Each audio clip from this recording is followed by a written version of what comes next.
गाथा गाबो।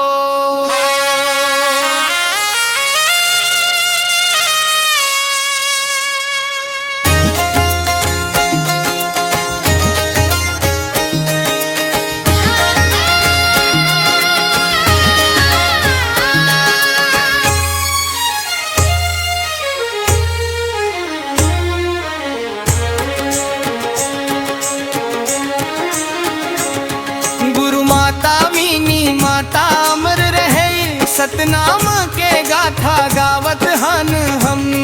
संघर्ष के दिया जला के रोशन करिन समाज के गगन। पहला पद जन्म बालपन के असम के धरती माँ जन्म धरीन। गरीब घर माँ पले बढ़े रही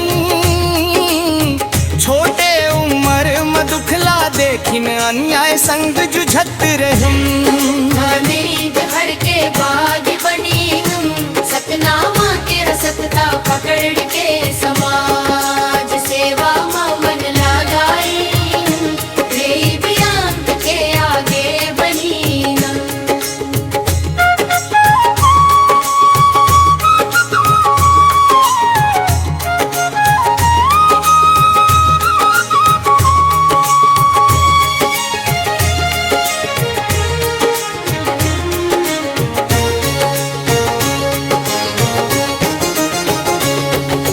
रेंग रेंग के आगे बढ़ीन। आंधा भरे रास्ता मचलीन। मिन्नी माता के हिम्मत देखव। लोहा जैसन मन कठिन।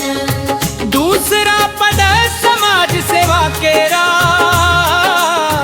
गरीब अनाथ दुखिया मन के सबके पीराला अपन मानिस।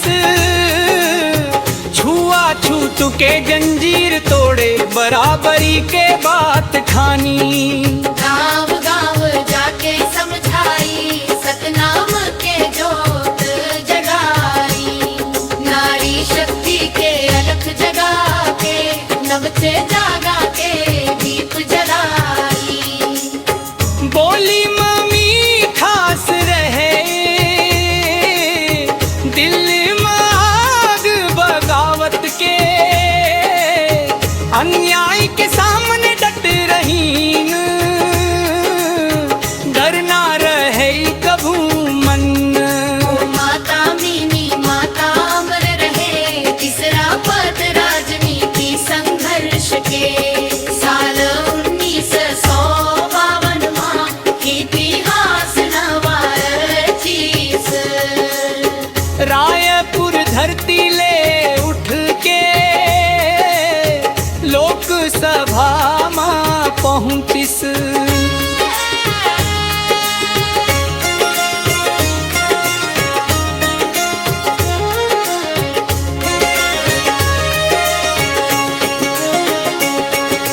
कोई माता के उठीस आवाज। दरबार में पहली बार सतनामी समाज के बेटी बनी सुजन जन के आस। संसद भवन में खड़े होके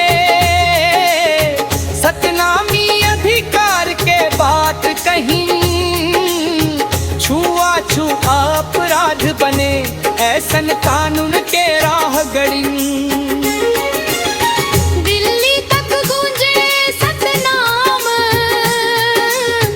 मीनी माता के नाम ले। समानता के बिगुल बजाई। चौथा पद सामाजिक क्रांति। नारी शिक्षा के प्रचार करीने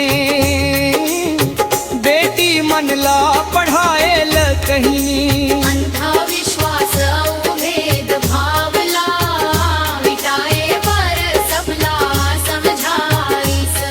गरीब किसान मजदूर संग कंधा से कंधा जोड़ के चलीन। धर्मम के नाम न भेद